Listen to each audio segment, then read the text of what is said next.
Hello everyone, welcome back to the course in which we are learning about the Fenwick tree or the binary index tree। तो उसी में ही हमारी next video होने वाली है जिसमें कि हम अपने बाइनरी इंडेक्स ट्री का एक और एप्लीकेशन देखने वाले हैं, एक और पैटर्न ऑफ प्रॉब्लम्स देखने वाले हैं कि किस तरह की हमारी प्रॉब्लम्स में वो पर्टिकुलर हमारा डेटा स्ट्रक्चर यूज होता है। सो ये वाली जो प्रॉब्लम मैंने पिक की है, दिस इज अ क्रेयॉन। ये हमारी क्या है, स्पॉट से मैंने प्रॉब्लम ये पिक किया, तो इसी का यहाँ पे सॉल्यूशन डिस्कस करेंगे। कितने ब्यूटीफुली एक सेगमेंट्स और कोऑर्डिनेट कंप्रेशन और ये सारी चीजें कैसे ब्यूटीफुली एक डेटा स्ट्रक्चर से हम सॉल्व कर पाते हैं बाय यूजिंग फेडमेट ट्री। सो काफी इंटरेस्टिंग प्रॉब्लम होने वाली है, आप लास्ट तक देखिएगा, आपको अच्छी प्रॉब्लम भी अच्छी लगेगी, समझ में भी आएगी सारी चीजें। सो स्टार्ट करते हैं प्रॉब्लम के साथ। हमारे पास एक स्टोरी टाइप दी हुई है, Mary love painting so much but as you know she does not paint draw well. Main thing is the description. Description में हमें क्या बोला गया, there are only one case each input file. हर एक इनपुट फाइल में हमारे पास एक केस है। The first line is an integer N. N की वैल्यू हमारे पास क्या है, 10 to the power 5 तक हमें दी गई है। Denoted the total operations executed by Mary. कितने number of operations Mary execute करती है वो हमें यहाँ पे दिया गया है। The following N lines, each line is one of the following operations. हर एक लाइन में कुछ एक ऑपरेशन परफॉर्म होता है। किस तरह का ऑपरेशन है हमारे पास, तीन तरह का हमारे पास ऑपरेशन है। सो फर्स्ट हमारे पास है D L R. D L R का मतलब है draw a segment L to R, जिसमें कि एल और आर की वैल्यूज हमारे पास यहाँ पे क्या, 10 to the power 9 तक हमारे पास जा रही है। एल और आर की वैल्यू 1 से 10 to the power 9 तक जा रही है, तो काफी एक बड़े कंस्ट्रेंट्स में हमें यहाँ पे काम करना होगा। और क्या हमारे पास फर्स्ट ऑपरेशन है कि हमें एक सेगमेंट ड्रॉ करना है एल से आर तक की रेंज में। सेगमेंट सिंपल है कि यही है, इस तरीके हमारी एक लाइन हो गई कि एल से आर के बीच में हमने एक सेगमेंट ड्रॉ कर दिया। नेक्स्ट हमारे पास जो क्वेरी है, नेक्स्ट ऑपरेशन है विच इज सी आई। सी आई का मतलब है clear the ith added segment. जो भी हमने ith एडेड है, जो भी हमने सेगमेंट ऐड किया था, हम इसी तरीके से सेगमेंट्स को ऐड करेंगे ऊपर वाले ऑपरेशन से। तो उसमें जो भी हमारा ith सेगमेंट होगा जो हमने ऐड किया था वो हमें रिमूव करना होगा। It is guaranteed that every added segment will be cleared only once. जो भी हम एक बार सेगमेंट किसी को हमने ऐड किया तो उसे एक ही बार हम क्लियर कर सकते हैं। तो वही हमारे टेस्ट केसेस में हमें इस तरह के एज केसेस नहीं हैंडल करने पड़ेंगे, वो सारे हमारे क्या टेस्ट केसेस में ही हैंडल्ड है। तो सी ऑफ आई का मतलब सिंपल है कि जो हमने ith सेगमेंट ऐड किया था उसे क्लियर कर देना है। एंड थर्ड टाइप की क्वेरी हमारे पास आती है जो ऑपरेशन है, which is Q L R. Query the number of segment sharing at least a common point with interval L और आर। अगेन एल और आर की वैल्यू हमारी 10 to the power 9 तक जाती है। Input N then following N operations. I hope ये वाली query भी आपको, थर्ड वाली भी समझ में आई होगी। क्यू एल आर का मतलब सिंपल है कि उस पर्टिकुलर सेगमेंट में हमारे पास कितने ओवरलैपिंग सेगमेंट्स आते हैं, मतलब कितने हमारे पास सेगमेंट्स आते हैं जो एटलीस्ट एक भी पॉइंट वहां पे शेयर करते हैं। तो एक भी पॉइंट वहां पे शेयर करने का मतलब ये सिंपल सी लैंग्वेज में अगर हम समझे, अगर हमें इस वाले बड़े से एल और आर में देखना है कि कितने हमारे पास डिफरेंट डिफरेंट सेगमेंट्स आ रहे हैं। फॉर एग्जाम्पल एक ये हो सकता है, एक ये हो सकता है, एक ये हो सकता है, मतलब कि एक तरह से अगर हम मोटे मोटे तौर पे देखें तो हमारे पास तीन चार तरह के सेगमेंट्स हो सकते हैं। एक ये वाला हमारे पास हो सकता है। तो मतलब यही चार तरह के हमारे पास सेगमेंट्स हो सकते हैं कि एक जो एल से पहले स्टार्ट हुआ होगा और आर से पहले खत्म हो गया होगा, या फिर एक एल और आर के बीच में स्टार्ट हुआ होगा, आर पे के बाद जाके एंड हुआ होगा, या फिर वो उन्हीं के अंदर इंक्लूड होगा, या फिर वो पूरा का पूरा ही बाहर होगा, मतलब वो पूरा का पूरा इंक्लूड ही हुआ, या तो पूरा का पूरा इंक्लूड हुआ या बाहर हुआ। ये एक ही तरह का केस मान लिया जाता है। तो ये हमारे पास हुई, तो तीन तरह के हमारे मोटे मोटे केसेस हमारे पास हो बनते हैं कि किस तरीके से हम यहाँ पे काम करेंगे। तो यही हमें काउंट करना होगा कि इस एल आर के बीच में कितने हमारे पास सेगमेंट्स आते हैं। अगर हम इसी वाले टेस्ट केस में देखें तो हमारा आंसर क्या हो जाएगा, 4। क्योंकि एक ये सेगमेंट है, एक ये सेगमेंट है, एक ये है, एक ये है, क्योंकि एटलीस्ट एक पॉइंट तो शेयर कर ही रहे हैं इस पर्टिकुलर सेगमेंट के साथ। तो थर्ड वाले में हमें यही क्वेरी करना होगा कि यार हमारे पास कितने सेगमेंट्स है जो कि कुछ भी एक भी पॉइंट अगर शेयर कर ले तो वो हमारी काउंट में ऐड हो जाएगा। सो आई होप ये वाली चीज भी आपको क्लियर हुई होगी। आउटपुट में हमें सिंपल यही करना, for each query print the result on a single line. एक सिंगल लाइन में हमें प्रिंट करना होगा रिजल्ट को। एग्जाम्पल भी अगर मैं आपको बता देता हूँ, ड्रॉ 1 से 3। हमने एक सेगमेंट बनाया विच इज 1 से 3 पे। Again draw 2 to 4। एक टू यहाँ पे ले सकता है। 2 से 4 में एक और हमारे पास सेगमेंट आ गया क्यू। क्यू क्वेरी करने को बोला गया है हमें 2 से 3 में। तो ये जो 2 से 3 वाली जो हमारी रेंज थी, इसमें हमें क्वेरी करना है, तो हमारा आंसर क्या होगा यहाँ पर आप खुद ही देख सकते हो यार। एक तो ये वाला हमारे पास सेगमेंट आता है, एक ये वाला हमारे पास सेगमेंट आता है, तो यहाँ पे आंसर हमारे पास 2 हो गया, क्योंकि दो ऐसे सेगमेंट्स हैं जो इस पर्टिकुलर बड़े, मतलब जो हमारा क्वेरी सेगमेंट है उसमें एटलीस्ट एक पॉइंट भी शेयर कर रहे हैं, मतलब कि ओवरलैपिंग सेगमेंट है हमारे पास। ठीक है, अगेन हमारे पास आता है D24 कि आप एक और 2 से 4 पे सेगमेंट बनाइए, तो हमने एक और सेगमेंट बना दिया। एंड C2 मतलब कि जो हमने सेकंड सेगमेंट ऐड किया था उसे हम रिमूव कर देते हैं, तो मतलब ये वाला सेगमेंट हमने यहाँ पे रिमूव किया। अगेन Q23, तो फिर से हमारे पास आंसर टू ही आ जाएगा, क्योंकि हमारे पास दो सेगमेंट्स है तो उसका आंसर भी हमारे पास टू हो जाएगा। तो इस तरीके से हमारे पास टेस्ट केसेस और सारी चीजें हमें हैंडल करनी होगी। तो अब इसके सॉल्यूशन की तरफ चलते हैं कि क्या सॉल्यूशन हो सकता है इस तरह की प्रॉब्लम में, किस तरीके से हम सोच सकते हैं। तो पहली चीज यार हमें यही समझनी होगी that we have to tackle overlapping segments. और ओवरलैपिंग सेगमेंट्स का मतलब क्या है यार, कि जो भी मेरे सेगमेंट्स उसमें आ रहे हैं, मतलब कि जो भी मेरी एल से आर वाली रेंज है, उस एल से आर वाली रेंज के अंदर मेरे कितने नंबर ऑफ सेगमेंट्स आ रहे हैं, पहली चीज हमें वो काउंट करनी होगी। और ये चीज भी आपको समझ में आनी चाहिए कि यार यहाँ पे हम काउंट कर रहे हैं। काउंट का मतलब है फ्रीक्वेंसी टाइप का हमारे पास काम हो रहा है। और मैंने आपको लास्ट वीडियो में जब हमने सैलरी क्वेरीज वाली जो प्रॉब्लम थी वो सॉल्व की थी, तभी मैंने आपको काफी अच्छे तरीके से बताया था, थ्योरी लेक्चर में भी मैंने बताया था कि जब भी फ्रीक्वेंसी या काउंट वाली चीज होती है तो हम ज्यादातर अपना क्या है, बिट इंडेक्स पे हम यहाँ पे सोच सकते हैं, फैमिली ट्री के बारे में यहाँ पे सोच सकते हैं। अब कैसे यहाँ पे सोचेंगे, वही सारी चीज आती है। हमें समझ में आया कि हमें क्या है, वैल्यूज पे काम नहीं करना है। हमें वैल्यूज पे काम नहीं करना, हमें फ्रीक्वेंसीज पे काम करना है, और उसी के हिसाब से हम आगे चलेंगे। अब सीधी सी बात है कि यार ओवरलैपिंग सेगमेंट्स को किस तरीके से काउंट किया जा सकता है। तो काउंट करने के लिए सिंपल हमारे पास अप्रोच है कि कोई भी सेगमेंट इफ एनी सेगमेंट, कोई भी हमारे पास पर्टिकुलर सेगमेंट आता है पे, इसी चीज को काउंट करने के लिए आप दो पॉइंट्स के बारे में सोचिए कि यार कोई भी सेगमेंट मेरा, क्योंकि एटलीस्ट एक भी पॉइंट अगर इसमें शेयर करता है तो हमारे पास क्या क्या केसेस थे। हम उन्हीं केसेस के बारे में देखते हैं कि यार पहला केस मेरा ये था कि कोई एल से पहले स्टार्ट होता है या एंड होता है, या फिर ये हमारे पास केस है, या फिर एक ये केस है कि वो बीच में ही है पूरा, या फिर एक ये केस है हमारे पास कि वो पूरा ही बाहर है। तो इस तरह के हमारे पास तीन चार केसेस थे, इसके अलावा और कुछ नहीं होगा, या तो पूरा ही अंदर है, या वो लेफ्ट की साइड हाफ में है, या राइट की साइड हाफ में है, या वो पूरा ही ओवरलैपिंग है, वो पूरा ही ऊपर बाहर है। तो इन सभी सेगमेंट्स में ओवरलैपिंग सेगमेंट्स को काउंट करने के लिए हम क्या सिंपल अप्रोच यहाँ पे यूज करेंगे। हम सिंपली एक चीज बोल सकते हैं, इफ एनी सेगमेंट, किसी भी पर्टिकुलर सेगमेंट का अगर जो स्टार्ट है वो less than equals to R है, मतलब कि वो less than equals to R है, मतलब कि आर से पहले वो कहीं पे स्टार्ट हुआ है, तो वो हमारे आंसर में हो सकता है। अगर इसी चीज से हमारे पास ये वाला सेगमेंट भी काउंट हो जाता है, ये वाला भी एंड ये वाला भी एंड ये वाले भी, एक तरह से सारे सेगमेंट्स हमारे पास आ गए। पर हमें सारे सेगमेंट्स भी नहीं लेने हैं, हमें एक एल का भी कंस्ट्रेंट यहाँ पे डालना होगा, वरना तो इससे पीछे के सारे सेगमेंट्स आ जाएंगे। एंड हम ये बोल देंगे कि जिनका भी एंड जो है वो एल से बड़ा हो, मतलब कि जो एल के बाद एंड हो रहे हो। ऐसा ना हो कि कोई भी सेगमेंट ये वाला हो जाए कि यार वो एल से पहले हमारा खत्म हो गया, पर क्योंकि पहली वाली कंडीशन से स्टार्ट अगर less than equals to R है तो ये भी हमारा काउंट हो गया होगा।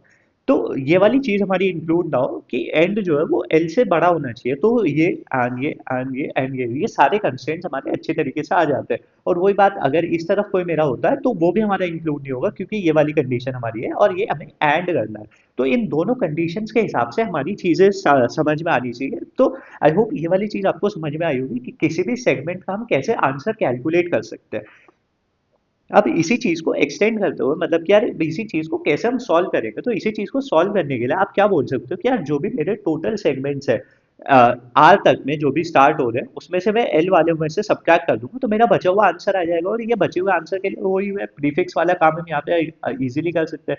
और वही अगेन प्रीफिक्स वाला काम कर सकते हैं, तो यहाँ पे बिट मैनिपुलेशन का, बिट इंडेक्स ट्री का यहाँ पे यूज कर सकते हैं, विच इज बिट इंडेक्स। बाकी अगर मैं आपको थोड़ा बहुत ड्राई रन करके दिखाऊंगा, कोड में दिखाऊंगा, तो और आपको अच्छे तरीके से क्लियरली ये चीज़ समझ में आएगी। पर हमें इसके लिए यही है कि हम अपना इंट्यूशन डेवलप करते हुए चलिए कि पहले हमें समझ में आ रहा हो कि अच्छा ओवरलैपिंग सेगमेंट्स हमारे किस तरीके से आ रहे हैं। पहली चीज़ हमें फ्रीक्वेंसी काउंट करनी है, तो हमें काउंट पे ही यहाँ पे काम करना है। और ये हमारे पास फॉर्मूला निकल के आता है कि ये सारे रेंजेस में से काउंट में किस तरीके से कैलकुलेट कर सकता हूँ। उस काउंट को कैलकुलेट करने के लिए मैं प्रीफिक्स सम का यूज कर सकता हूँ, मतलब प्रीफिक्स वाले जो हमारे वेरिएशन है उसे हम यहाँ पे यूज कर सकते हैं। तो अब यहाँ पे यार ठीक है, हम यहाँ पे अपना क्या है, बिट फैक्ट्री यहाँ पे यूज करेंगे। पर उस बिट फैक्ट्री में हम स्टोर क्या करेंगे, क्योंकि हमें वही चीजें स्टोर करनी होती है। तो मैंने आपको स्टार्टिंग से बताया कि हम स्टोर करेंगे क्वेरी के हिसाब से, कि हमारी क्वेरी किस हिसाब से है। तो क्वेरी हमारी है क्यू एल आर, कि एल से आर वाली रेंज में कितने ओवरलैपिंग सेगमेंट्स है हमारे पास, उनकी फ्रीक्वेंसी हम ऐड करें। तो हम यही चीज स्टोर करके रखते हैं कि यार क्या वो ऐसी चीजें हैं जो हमारी इस क्वेरी को सॉल्व करने में हमारी मदद करे। तो इस क्वेरी को सॉल्व करने में मदद करने के लिए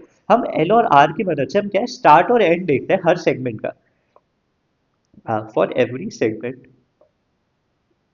we need their we need their start and end. उनके स्टार्ट और एंड हमें चाहिए, बाकी किसी भी पॉइंट से हमें मतलब नहीं है। तो हम उनके स्टार्ट और एंड को ही स्टोर करते हुए चलते हैं, मतलब कि हमारा जो बिट ऑफ आई हो जाएगा, जो हमारा बिट इंडेक्स हम बनाते हैं, बिट ऑफ आई में हम यही स्टोर करके रखेंगे कि कितने हमारे पास सेगमेंट्स हैं जो उस पर्टिकुलर ith इंडेक्स पे स्टार्ट हो रहे हैं, एंड हो रहे हैं। इसी डेटा को हम यहाँ पे स्टोर करके अपनी प्रॉब्लम को सॉल्व करेंगे। इतना सिंपल ही होगा, थोड़ा सा हम यहाँ पे और थोड़ी सी चीज़ों को यहाँ पे ध्यान में देंगे, बट अभी के लिए मैं आपको एक हाई लेवल ओवरव्यू दे रहा हूँ कि किस तरीके से हम सोच सकते हैं, किस तरीके से हम सॉल्यूशन की तरफ जा सकते हैं। सो आई होप आपको ये वाली चीज़ भी क्लियर हुई होगी कि हम स्टार्ट और एंड की वैल्यू को स्टोर करेंगे और बाकी प्रीफिक्स से क्वेरी करने वाला काम हमें ऑलरेडी आता ही है। जो एक और थोड़ा सा हाई लेवल ओवरव्यू हमारे पास यही हो सकता है यार, क्योंकि अब यहाँ पे हम क्या है, फ्रीक्वेंसी की बात कर रहे हैं। फ्रीक्वेंसी की जब हम बात कर रहे हैं, मतलब कि हम काउंट की बात कर रहे हैं, तो यहाँ पे जो हमारे पास हम बिट फैमिली बनाते थे, उसमें यहाँ पे हमारे पास क्या है, हम इस तरीके से इंडेक्सेस को स्टोर करते थे। तो अब यहाँ पे इंडेक्सेस तो हम यहाँ पे स्टोर नहीं करेंगे, क्योंकि इंडेक्सेस का हमारे पास काम काम ही नहीं है। हम यहाँ पे क्या स्टोर करेंगे, हम स्टार्ट और एंड पोजीशंस को स्टोर करेंगे, और उसके बाद यहाँ पे हम स्टोर क्या करेंगे, विच इज काउंट, कि यहाँ पे कितनी हमारी फ्रीक्वेंसी है, कितने सेगमेंट्स इस पर्टिकुलर काउंट में हमारे स्टार्ट हो रहे हैं, एंड हो रहे हैं, वो चीज़ हमने स्टोर की। ये चीज़ हमने समझी कि क्यों हम यहाँ पे काउंट्स को स्टोर कर रहे हैं, क्योंकि हमें फ्रीक्वेंसी कैलकुलेट करनी है, तो we are only concern about the count. And क्यों हमने इंडेक्सेस की बात यहाँ पे नहीं कर रहे, इंडेक्सेस की जगह हम स्टार्ट और एंड पोजीशन की यहाँ पे बात कर रहे हैं। ये चीज़ भी आई होप आपको क्लियर हुई होगी, क्योंकि हमें फ्रीक्वेंसी उसी हिसाब से कैलकुलेट करनी है, स्टार्ट और एंड की पोजीशन के हिसाब से क्या, क्योंकि इंडेक्सेस पे हम काम नहीं कर रहे हैं, हम यहाँ पे वैल्यूज पे काम कर रहे हैं। आई होप ये वाली चीज़ भी आपको समझ में आई होगी। बट अब जो नेक्स्ट चैलेंज हमारे पास यही आता है कि यार जो स्टार्ट और एंड है, मतलब कि एल और आर की जो मेरे पास वो वैल्यू है, वो 1 से 10⁹ में जाती है। तो मैं कोई भी अपना जो बिट एरे हम जो बनाते हैं, बिट इंडेक्स ट्री जो हम अपना फ्लैट एरे जो हम बनाते हैं, उसकी मतलब हमारे पास क्या है, मेमोरी ओवरकिल हो जाएगी, वहाँ पे हमारे पास हीप स्टोरेज हमारी बहुत ज़्यादा हो जाएगी। 10⁹ का हम एरे वहाँ पे नहीं बना सकते, तो ये चीज़ हमारी नहीं हो सकती। तो इस चीज़ के लिए को सॉर्ट करने के लिए मैंने आपको लास्ट वीडियो में क्या है, कोऑर्डिनेट कंप्रेशन एक कॉन्सेप्ट हमारे पास होता है, वो चीज़ मैंने आपको काफ़ी अच्छी तरीके से वहाँ पे समझाई थी कि हम कोऑर्डिनेट कंप्रेशन कर लेंगे। कोऑर्डिनेट कंप्रेशन सिंपल सी बात यही बोलता है कि यार आप बड़ी वैल्यूज का यूज ना करके उन्हें क्या है, एक शॉर्ट स्मॉल रैंक्स हम प्रोवाइड कर देते हैं। उन स्मॉल रैंक्स को अपने ऑर्डर को प्रिजर्व करते हो, स्मॉल रैंक्स उन्हें दे देते हैं, ऑर्डर को प्रिजर्व करते हो, फिर उन स्मॉल रैंक्स के हिसाब से हम अपना काम कर लेते हैं। मतलब कि अगर मैं वही छोटे से एग्जांपल से आपको ये थोड़ा सा रिवाइज करवाने की कोशिश करूं, अगर मेरे पास एल और आर की वैल्यू, स्टार्ट और एंड की हमारे पास डिफरेंट डिफरेंट वैल्यूज आ रही है, मैं सिर्फ स्टार्ट के हिसाब से आपको बता देता हूँ कि हो सकता है यार मेरे पास जो डिफरेंट डिफरेंट क्वेरीज आ रही है डी एल आर वाली, उसमें मेरे पास हो सकता है कि किसी सेगमेंट में 10⁹ 10⁸ 10⁵ 500, इस तरीके से मेरे पास लाइक 5, इस तरीके से डिफरेंट डिफरेंट इतनी बड़ी मेरे पास वैल्यूज आ रही है। पर अगर आप इस एरे का साइज देखिए, तो हमारे पास एरे का साइज सिर्फ 5 है, पर यहाँ पे वैल्यूज 10⁹ तक चली गई, तो अगर हमारे अप्रोच के हिसाब से तो हमें 10⁹ का ही एरे बनाना पड़ता, पर वो चीज़ फीजिबल नहीं है। तो कोऑर्डिनेट कंप्रेशन क्या बोलता है कि आप इन सारी वैल्यूज को सॉर्ट कीजिए, एंड उसकी सारी यूनिक वैल्यूज को हम लेते हैं और उन सभी को एक शॉर्टर रैंक्स हम दे देते हैं। शॉर्टर रैंक्स इनकी क्या हुई, कि हम इन्हें मैप कर देंगे 1 2 3 4 5। तो अब इनकी नई वैल्यूज एक तरह से ये हो गई, जो हमारी ओल्ड वैल्यूज थी, उन सारी ओल्ड वैल्यूज को हमने कुछ न्यू वैल्यूज असाइन कर दी, कोऑर्डिनेट कंप्रेस कर दिया, एक शॉर्टर स्मॉलर रैंक्स इन्हें दे दी, स्मॉलर रैंक्स हमने इन्हें प्रोवाइड कर दी, और इसी को हम कोऑर्डिनेट कंप्रेशन बोलते हैं। अगर आप बहुत डिटेल में देखना चाहते हो, आप लास्ट वीडियो से समझ सकते हैं। बाकी मेरा असम्पशन यही, आप सीरीज क्या सीक्वेंस में देख रहे होगे, सो मैं इसलिए थोड़ा सा यहाँ पे शॉर्ट ही रखूंगा। हम स्मॉलर रैंक्स में करते हैं, हम ऑर्डर को प्रिजर्व करते हैं, प्रिजर्व द ऑर्डर, क्योंकि ऐसा ना हो कि यार 10⁹ की वैल्यू 1 हो जाए और 5 की वैल्यू 4 5 हो, मतलब कि 4 हो जाए। ऐसा ना हो, ऑर्डर हमारा प्रिजर्व है, जिससे कि हमारा आंसर करेक्ट है। और स्मॉलर रैंक्स में हमने उन्हें कोऑर्डिनेट कंप्रेस कर दिया, तो जो हमारी स्मॉलर रैंक्स होंगे वो ज़्यादा से ज़्यादा 10⁵ में जा सकते हैं। तो हमारा जो बिट एरे था, जो बिट फैमिली ट्री हम बनाने वाले थे, उसकी वैल्यू, उसका साइज जो है वो 10⁵ तक ही जाएगा, उससे बड़ा नहीं जाएगा। तो उसके हिसाब से हम सारी कैलकुलेशंस अपनी कर लेंगे। मैं आपको एक बार अपने नोट्स भी दिखा देता हूँ। ये नोट्स आपको क्या है, डिस्क्रिप्शन में मिल जाएंगे। बाकी इनसे हम थोड़ा सा और अपना डिटेल में घुसने की कोशिश करते हैं, कोड की तरफ जाने की कोशिश करते हैं, कोड समझते हैं। एंड आई होप आपको एक हाई लेवल ओवरव्यू समझ में आ गया होगा पूरी प्रॉब्लम का, कैसे हमारा इंट्यूशन डेवलप होना चाहिए, क्या हमें यहाँ पे सोचना है, और वही ये सारी चीज़ें हम यहाँ पे डिस्कस करेंगे। तो हमारे पास जो ऑपरेशंस थे, वही मैंने सारे ऑपरेशंस आपको समझाए।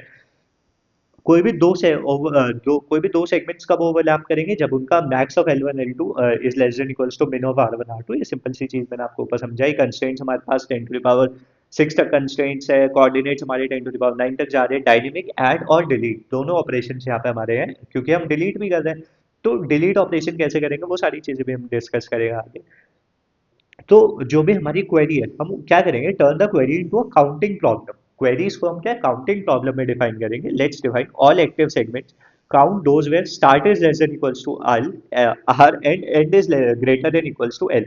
जो मैंने फॉर्मूला आपको ऊपर बताया था, मैंने आपको केसेस के हिसाब से सारी चीजें वहां पे समझाई थी, तो आई होप आपको ये वाली चीज भी क्लियरली समझ में आई होगी। So instead of counting overlaps directly, we will count total segments with start is less than equals to R. वही वाली चीज जो मैंने आपको बताई थी कि आर तक कितने हमारे सेगमेंट्स खत्म हो रहे हैं हम उन्हें कैलकुलेट करेंगे, माइनस करेंगे segments with start is less than R and end is less than L. ये वाली चीज भी आपको समझ में आई होगी कि यार जो मेरे पास सेगमेंट है, मतलब कि एल से आर वाला जो मेरे पास सेगमेंट है, उसके जो start of less than equals to R वाली चीज, तो मैं क्या प्रीफिक्स सम से जीरो से आर तक मैं वहां पे इजीली कैलकुलेट कर पाऊंगा। तो मतलब वो क्या कितने होगा मेरे पास, वो टोटल सेगमेंट्स हो गए जिनका स्टार्ट क्या है less than equals to R है, पर यह जिनका एंड जो है वो एल से छोटा है, मैं उन सबको एक्सक्लूड करना चाहता हूँ वहां पे। तो मैं दूसरी क्वेरी हमारे पास क्या होगी कि जिनका स्टार्ट लेस देन आर है वो तो हमने कैलकुलेट किया, अब जिनका एंड जो है वो एल से छोटा है उन्हें हम यहाँ से रिमूव कर देंगे, तो हमारे पास बचेंगे क्या, जिनका एंड जो है वो एल से बड़ा है, वो हमारे सारे बच जाएंगे और वो इजीली हम कैलकुलेट कर लेंगे। सिंपल हमारा क्लासिक इंक्लूजन एक्सक्लूजन वाली यहाँ पे थिंकिंग है। एंड आई होप मैंने आपको विजुअली भी थोड़ा सा ये चीज समझाने की कोशिश की, और आई होप आपको क्लियरली समझ में भी आया होगा। तो हमने यहाँ पे क्या किया, we separate the problem into two independent dimensions. हमारे पास दो डायमेंशंस हो गए। डायमेंशन वन सेगमेंट स्टार्ट्स, कि सेगमेंट हमारा कब स्टार्ट हो रहा है। डायमेंशन टू हमारा हो गया सेगमेंट एंड, कि कब हमारा सेगमेंट जो है वो एंड हो रहा है। So we will track how many segment start at each coordinate, हर कोऑर्डिनेट पे कितने सेगमेंट स्टार्ट हो रहे हैं और कितने सेगमेंट्स एंड हो रहे हैं। ये चीज हम क्या काउंट करेंगे जैसे मैंने आपको समझाया था, और हम क्लेवरली क्या काउंटिंग करेंगे जो हमने ऊपर से देखा था, क्योंकि प्रीफिक्स वाला काम हमें करना है, तो वो इंक्लूजन एक्सक्लूजन वाली थिंकिंग हमें यहाँ पे रखनी पड़ेगी। सो सो यहाँ पे जो हमारा फेडमिक ट्री है, what are Fenwick trees are used for, जो फेडमिक ट्री है वो किस तरह से हमारे यहाँ पे यूज होंगे। We use two Fenwick trees, both are over compressed, both over compressed coordinates. जो हमारे कंप्रेस्ड कोऑर्डिनेट्स थे उन्हीं के हिसाब से हम दो फेडमिक ट्रीज यहाँ पे बनाएंगे। एक फेडमिक ट्री जो हमारा हुआ bit one, count segment starts, जो सेगमेंट्स के स्टार्ट को काउंट करेगा, क्योंकि हमें यहाँ पे दो चीजें ट्रैक करनी है। अब दो चीजें ट्रैक करनी है तो एक सेगमेंट, एक जो हमारा फेडमिक ट्री है उससे थोड़ी सी डिफिकल्टी हमारे पास आएगी सेगमेंट्स को काउंट करने के लिए। तो हम क्या है, दो फेड विक्ट्रीज का यहाँ पे यूज करेंगे। एक फेड विक्ट्री जो हमारा पहला फेड विक्ट्री होगा वो स्टार्ट की पोजीशंस को काउंट करके रखेगा, which is like bit of start X is equals to number of active segment starting at X. और जो बिट ऑफ टू है हमारा वो काउंट करेगा सेगमेंट एंड्स को, कि हमारे सेगमेंट्स किस तरीके से एंड हो रहे हैं। So bit of index is number of active segments ending at that particular index x. So I hope ये वाली चीज भी आपको समझ में आई होगी कि हम किस तरीके से दो फेडरिक ट्रीज का यहाँ पे यूज करने वाले हैं।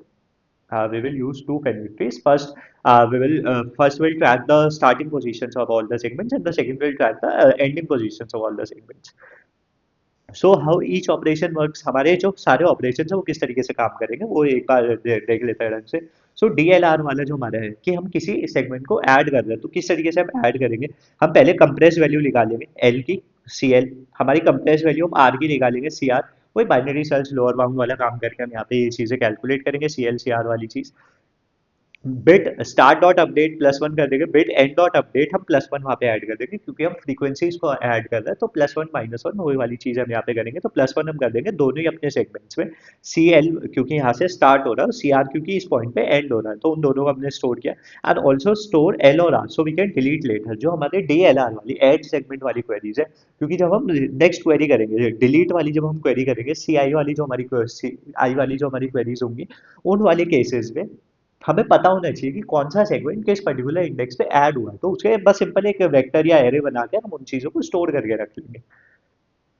एंड सेकंड टाइप की जो हमारी क्वेरी थी सी आई डिलीट सेगमेंट, तो हम क्या करेंगे, we look up the ith added segment L और आर की वहां से पोजीशंस को फाइंड आउट करेंगे, और उस पर्टिकुलर सेगमेंट को सब्ट्रैक्ट करने के लिए हम सिंपल -1 कर देंगे। पुरानी जो हमारी वैल्यूज थी, डिलीशन हमारा सिंपल क्या है, -1 से हम अपडेट कर देंगे अपने बिट पेनविट्री को, सो उससे -1 हमारा हो जाएगा।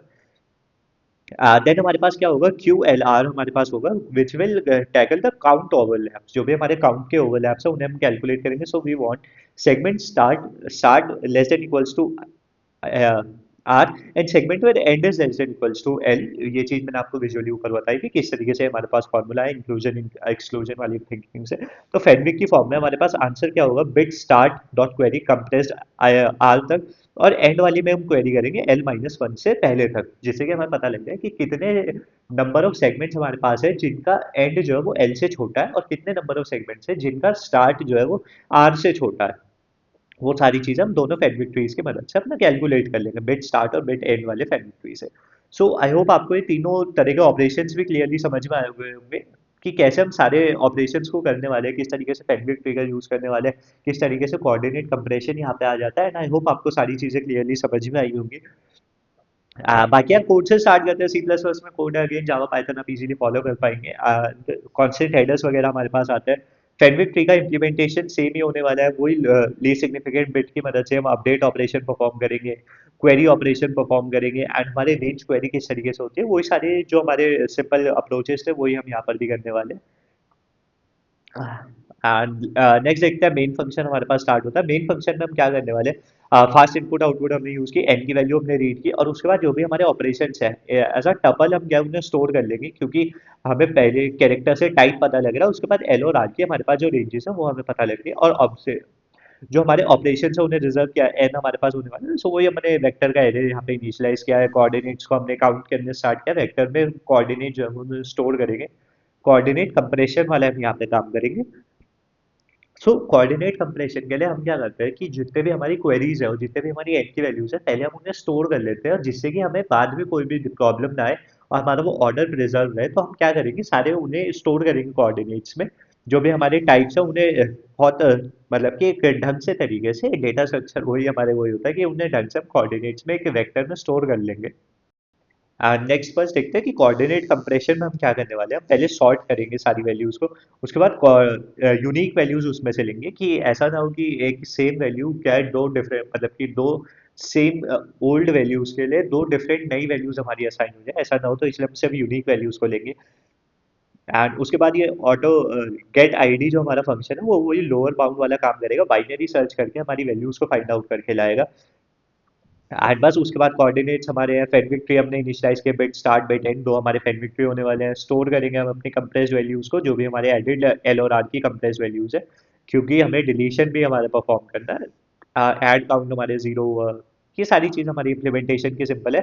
उसके बाद जो भी हमारे ऑपरेशन है उन्हें सबको रीड करेंगे। अगर डी वाली क्वेरी है तो एल और आर की कंप्रेस्ड वैल्यू हमने रीड की, गेट इंडेक्स गेट आईडी से हमारे पास कंप्रेस्ड वैल्यू आई, स्टार्ट और एंड में हमने प्लस वन से अपडेट किया, और एडेड जो है हमारा ऑपरेशन उसमें पुश कर दिया एल और आर की वैल्यू, ऐड काउंट को हमने प्लस प्लस कर लिया। उसके बाद जब डिलीशन वाली हमारे पास क्वेरी थी, जीरो बेस्ड इंडेक्सिंग में हमें क्वेरीज दी गई है, तो उसके बाद एल और आर की वैल्यू हमने रीड की एंड माइनस वन से उन्हें इनिशियलाइज कर दिया। उसके बाद जो हमारी क्यू की वैल्यू थी, हाँ सीधी सी बात है, एल और आर की वैल्यू हमने कंप्रेस्ड वैल्यूज को यहाँ पे रीड किया, बिट स्टार्ट और बिट एंड से हमने क्वेरी किया, जो भी हमारे टोटल में से जो भी हमारे एल से पहले हमारे जो सेगमेंट्स खत्म हो रहे थे उन्हें सब्ट्रैक्ट किया, तो आर और एल के बीच एल और आर के बीच में जो भी हमारे सेगमेंट्स थे वो उनका आंसर हमारे पास आ गया। सो आई होप ये वाली चीज़ भी आपको क्लियरली समझ में आई होगी, ये वाली प्रॉब्लम भी आपको समझ में आई होगी, एंड आई होप आपको समझ में आई हो। एंड आपको लग सकता है कि यार हम डायरेक्टली काफ़ी मतलब कि हमने बेसिक क्वेश्चंस को छोड़े, मतलब कि इन्वर्जन या के क्वेरी वगैरह कुछ हो सकता है, तो वो सिर्फ हमने इसीलिए छोड़े क्योंकि सेगमेंट ट्री में मैं ऑलरेडी उन्हें काफ़ी डिटेल में कवर कर चुका हूँ। तो सेगमेंट ट्री के एक तरह से बहुत सारी प्रॉब्लम्स को आप ये फेडरिक ट्री से भी सॉल्व कर सकते हो। तो मेन कॉन्सेप्ट हमारा है कि प्रॉब्लम किस तरीके से सॉल्व हो और डेटा स्ट्रक्चर हमें समझ में आ जाए। तो इसीलिए क्या है जो प्रॉब्लम हम यहाँ पे कवर कर रहे हैं वहाँ पे कवर कर रहे हैं, तो दोनों सीरीज को करके आपके रेंज क्वेरीज के ऑलमोस्ट सारी प्रॉब्लम से आपके काफी अच्छे लेवल पे कवर अप हो जाएगी। So that's the like the main goal for us, and that's it for this video. And अगर आपको अच्छी लगी तो प्लीज वीडियो को लाइक कीजिएगा, एंड प्लीज कमेंट करके जरूर बताइएगा आपको कैसी सीरीज कैसी लग रही है, आपको चैनल समझ में आ रहा पसंद आ रहा है नहीं आ रहा है सारी चीजें। And please do share it with your friends, it really means a lot to me when you share, and please do subscribe if you want me to continue with this channel, continue making these types of videos. Please do subscribe, share, like and comment, and that's